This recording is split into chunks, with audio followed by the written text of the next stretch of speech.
বাঙালি অংশের মানুষজন আধুনিক যুগে চলে এলেও যুগ যুগ ধরে দেবী দশভুজার আরাধনা চলছে নিজস্ব গতিতে।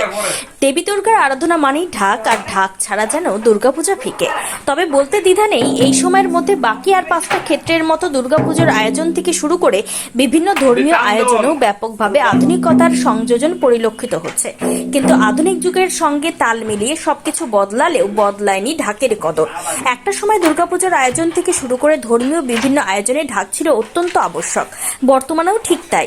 রাজ্যের বিভিন্ন প্রান্তের সাথে সাথে তেলিয়ামুড়ার একটা বিরাট অংশের মানুষ এই ঢাক বাজিয়ে নিজেদের জীবন জীবিকা নির্বাহ করে আসছেন সেই অনাদিকাল থেকে, এবং কালক্রমে এই শিল্পের পরিসরও অনেকটাই বৃদ্ধি পেয়েছে। সামনেই দুর্গাপুজো, আর সেই কারণে মূলত ঢাকের খোঁজে বেরিয়ে আমাদের প্রতিবেদকের গন্তব্য ছিল তেলিয়ামুড়া পৌর পরিষদের 3 নম্বর ওয়ার্ডের সুকান্তপল্লী এলাকা। এই এলাকার বাসিন্দা তথা পেশায় ঢাকি বলরাম ঋষি দাস বাপ ঠাকুর দাদার কাছ থেকে এই ঢাক বাজানো শিখে বিগত 30 থেকে 40 বছর যাবৎ বিভিন্ন ধর্মীয় অনুষ্ঠানে ঢাক বাজিয়ে নিজের জীবন জীবিকা অতিবাহিত করে আসছে। কথা প্রসঙ্গে ঢাকি বললাম, ঋষি দাস দাবি করেছেন এবছর অন্যান্য বছরের থেকে বেশ ভালো ঢাকের চাহিদা রয়েছে, অর্ডারও এসেছে বেশ ভালোই। তাছাড়া তিনি কথা প্রসঙ্গে জানিয়েছেন বর্তমান প্রজন্মের ছেলেমেয়েরা এই শিল্প থেকে অনেকটাই বিমুখ হয়ে পড়েছে। পড়াশোনার পাশাপাশি এই শিল্পকে নিয়ে বর্তমান যুগের ছেলেমেয়েরা তেমনভাবে আগ্রহী হতে নারাজ। এদিকে একটা অংশ মনে করছে এই ঢাক শিল্প বা রাজ্যের প্রাচীন ঐতিহ্যমণ্ডিত ঢাক যে এক প্রকার বিলুপ্ত হওয়ার পথে, তার কিছুটা আভাস ঢাকি বলরাম ঋষি দাসের বক্তব্যের মধ্যে দিয়ে স্পষ্ট। বলতে দ্বিধা নেই, এই ঢাককে আঁকড়ে ধরে একটা বিরাট অংশের মানুষ যেমন আজও বেঁচে থাকার স্বপ্ন দেখেন, এর পাশাপাশি দেবী দুর্গার আরাধনা থেকে শুরু করে ধর্মীয় বিভিন্ন আয়োজনে ঢাক অনায়াসে অন্য মাত্রা যোগ করে। কিন্তু এই ঢাক শিল্পকে বাঁচিয়ে রাখার জন্য পরিকল্পিত উদ্যোগ গ্রহণ করুক, এমনটাই দাবি শুভবুদ্ধি সম্পন্ন সচেতন মহলের।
এটা কোন জায়গা?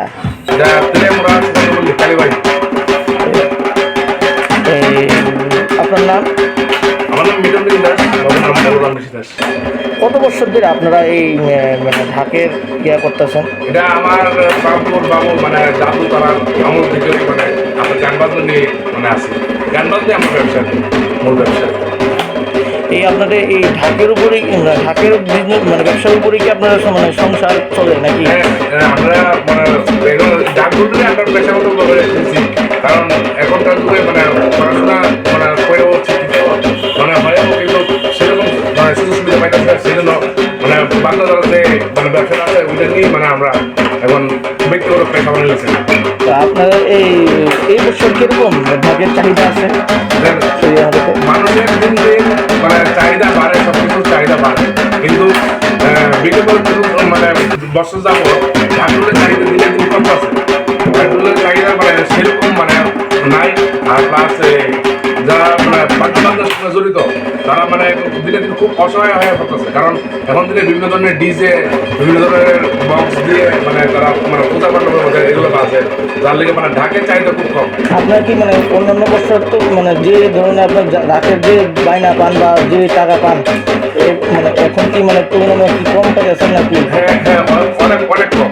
যে জায়গায় 20,000 25,000 সেরা করে 10,000 12,000 হাইয়েস্ট গেলে 15,000, এর বেশি হয় না। আপনার কি এখন এই ঢাকের ব্যবসা দিয়ে আপনার মানে সংসার প্রতিপালন করতে কি কোনো সমস্যা হইতেছে নাকি? সংসার প্রতিপালন করতে তো সমস্যা হচ্ছে, কারণ দিনের দিন যে জিনিসপত্রের যে চাহিদা, জিনিসপত্রের যে দাম, দ্রব্যমূল্যের এত মানে দাম, সেই সব কিছু মানে চিন্তা করে অ্যাডজাস্টমেন্ট করে নিয়ে মানে ইটে নিয়ে আসে।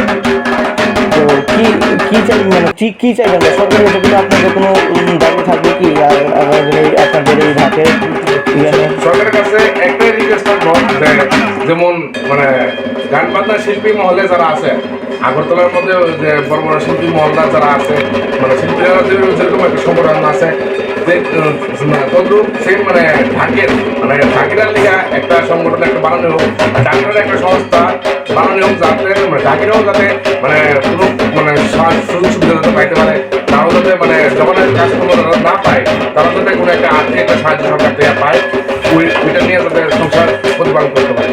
সরকারের কাছে এটাই